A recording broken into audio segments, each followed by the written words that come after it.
Welcome back to Sport on 7, 30 minutes of the best sport for you. Chris McCarty has been busy recently with so many stories here in the UAE and the Middle East. I, once again, caught up with the Sport 360 online editor about what has been going on.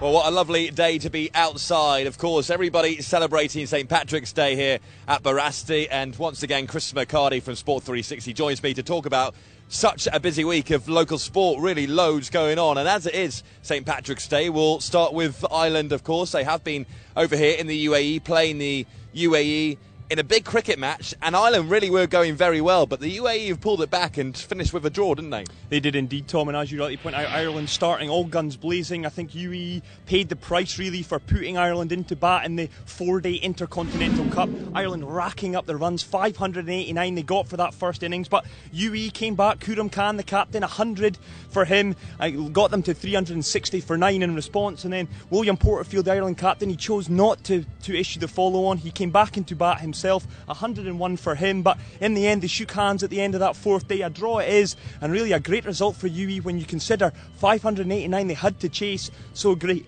effort from Khurram Khan's men and the bowling as well. They did very well in that second innings to limit Ireland to 188 for 3, so all round a good 4 days of cricket action down in Sharjah. I think myself and Chris McCarty are the only people at Barasti today wearing blue. Seems to be a sea of green, doesn't it? It is a sea of green, but being a proud Scotsman, blue is my colour, and I shall be sticking to that for the rest of the day. Well, here's a link for you. We'll go from Ireland and green to the blue of Scotland and talk about Zane Scotland. He's an Englishman, of course, but he really has got off to a great start for the 2013 MENA Tour. The first event has just taken place over in Morocco, and for Zane Scotland, well, he'll be delighted to get off to the best possible way in Morocco.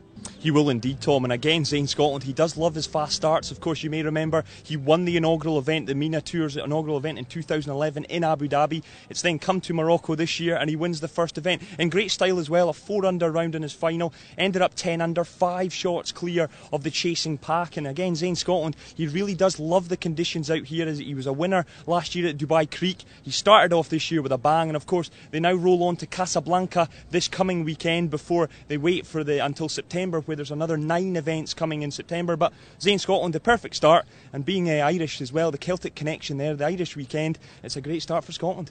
Well, I'm full of the links today, I have to tell you, because we'll go from Scotland to Diego Maradona, and of course the Argentinian made his Argentina debut at Hampden Park in Glasgow in Scotland. And well, for Diego, it's all about where's he going to go next. Montpellier, the South Coast club in France, have been talking about wanting to hire him as their manager. Also, Al Wassel rumours that he might go back there, but is he actually just going to stay at Dubai Sports Council as a global sports ambassador for the city? Well, I spoke with Diego Maradona this past week. Check that out. I spoke with Diego Maradona this week. Well, I say that. I spoke to his translator, of course.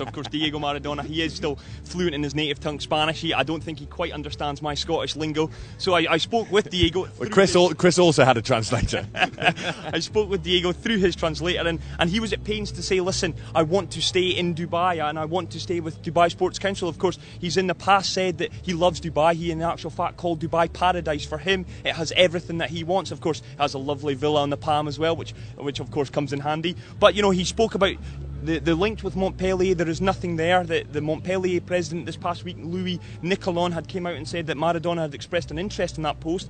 He has said that is totally false, that his name was maybe being used as a PR exercise for Montpellier. No interest there at all, and no contact with the club. The other thing with Al Wassel, of course, he spent the year in charge at Al Wassel Football Club.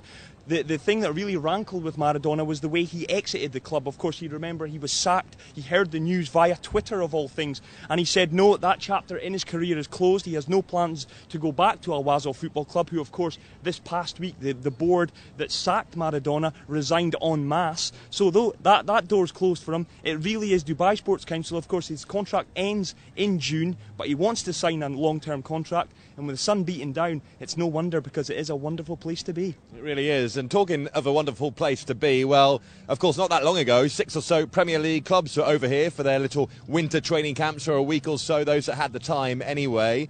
And we could possibly have some bigger clubs in this region in the future, or maybe not. I mean, we're talking, of course, the Dream Football League that Qatar have talked about.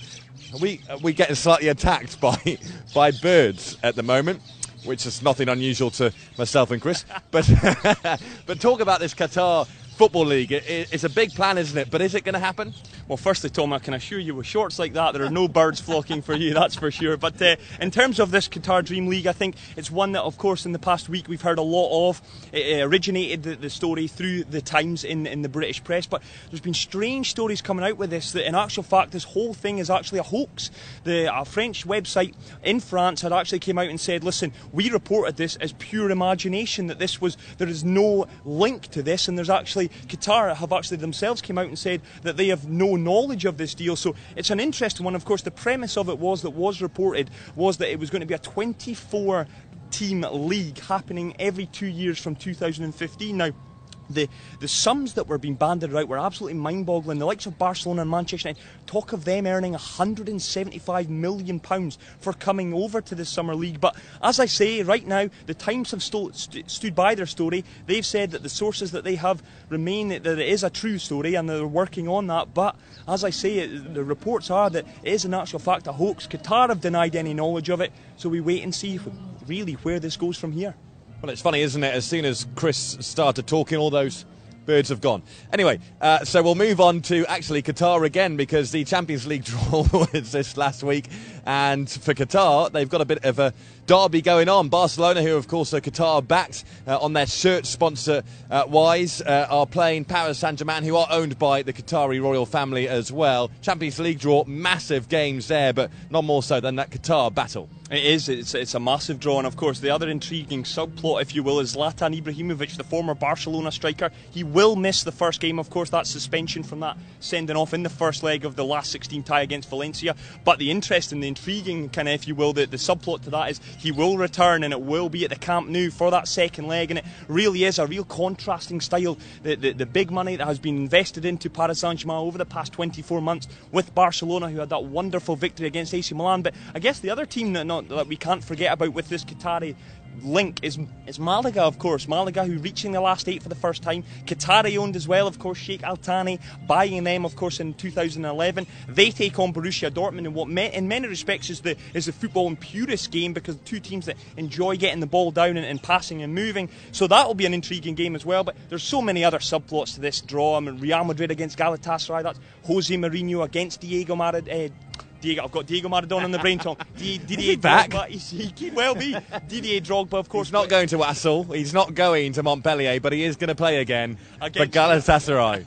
I did, of course, mean Didier Drogba, of course. And, of course, Wesley Sneijder as well, who won the Champions League with Mourinho in 2010, so that's an interesting one as well. And of course the final match up, it takes Bayern Munich against Juventus, two teams who have been heavily tipped to go far in this tournament. That will be an interesting matchup as well, but as you rightly point out, all eyes on the two Qatari-backed teams. Hey, I tell you what, in years to come, I reckon we'll see Omar Abdurrahman in the Champions League as well, playing for a big European team. Of course, lots has been said about him since last summer, really, when he impressed at the Olympics, and we continue to talk about the Alain playmaker. He really is such a great talent. But for the national team here in the UAE, which of course Omar is a big part of, up the FIFA rankings again. They're really going somewhere, aren't they?